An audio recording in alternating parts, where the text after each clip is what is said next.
Paşinyan Ermənistanın Azərbaycana bütün yolları açdığını iddia edir.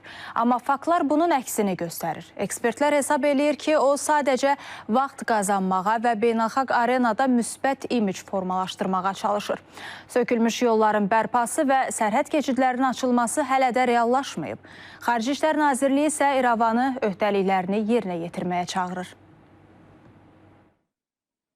Ermənistanın bütün yolları Azərbaycana açıqdır. Bu fikir Ermənistanın baş naziri Nikol Paşinyanın Armenpress agentliyində dərc edilən məqaləsində qeyd olunub.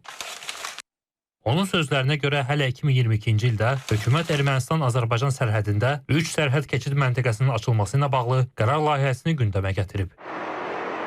Bu da Azərbaycanın yük və minik avtomobillərinin Ermənistana daxil olmasına, hətta Naxçıvana və Türkiyəyə getməsinə imkan verə bilər. Bunun həyata keçirilməsi üçün yalnız Azərbaycanın razılığı lazımdır, deyə Paşinyan qeyd edib. Ekspertlər isə bildirir ki, Nikol Paşinyanın məqalədəki fikirləri heç də səmimi deyil. Qazaxdan dəmir yol ki, Ermənistana gedib. Onun bir 70 kilometri bunlar söküblər. Yerasıqdan Naxçıvana daxil olmaq üçün 5 kilometr sökülüb və 45-44 kilometrlik yol Miqridən keçən, sökülüb tam şəkildə. Onun heç birinin bərpasına başlamayıb. İndi bunun sözü odur ki, Azərbaycan gəlib, oradan bizim ərazimizdən keçərək, tutalım, gedib Türkiyə daxil ola bilər. Axı sənin Türkiyə ilə də sərhədin bağlıdır. Yəni bunun bir adı ilə altında Türkiyə ilə sərhədin açılmasını istəyir öz xeyri üçün. Paşinyan Azərbaycanla Naxçıvan arasında maneəsiz keçidi, Zəngəzur dəhlizini təmin etmək əvəzinə tranzit prosedurlarının sadələşdirilməsindən danışır. Ekspertlərin fikrincə kommunikasiya və konstitusiya ilə bağlı çıxılmaz vəziyyətə düşən Paşinyanın bu addımları heç bir məntiqə əsaslanmır. Bu baş nazirin növbəti özündən qeyri-əminliyidir. Hansısa ərazilərdən keçən Türkiyəyə və Naxçıvana gedən hansısa yollar və s. Birbaşa yol və ölkələr arasında razılaşma var. Zəngəzur dəhlizi. Baş nazir əslində nə qədər vaxt itirdiyini dərk etməlidir.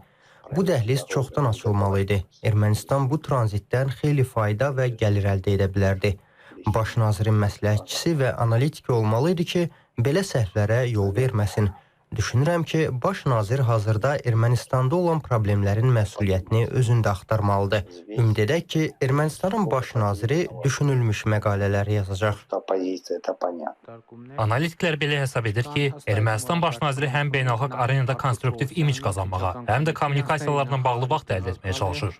Qeyd edək ki, Paşinyanın məqaləsi ilə bağlı Xarici İşlər Nazirliyi açıqlama yayaraq, Ermənistanın kommunikasiyalarının açılması istiqamətində praktiki addımlar atmalı olduğunu vurğulayıb. Azərbaycanın qərb bölgələrini Naxçıvan Muxtar Respublikası ilə birləşdirən kommunikasiyaların açılması ilə bağlı Ermənistanın öhdəlikləri var. Lakin İrəvan indiyədək onları yerinə yetirməyib deyə Xarici İşlər Nazirliyindən bildirilib.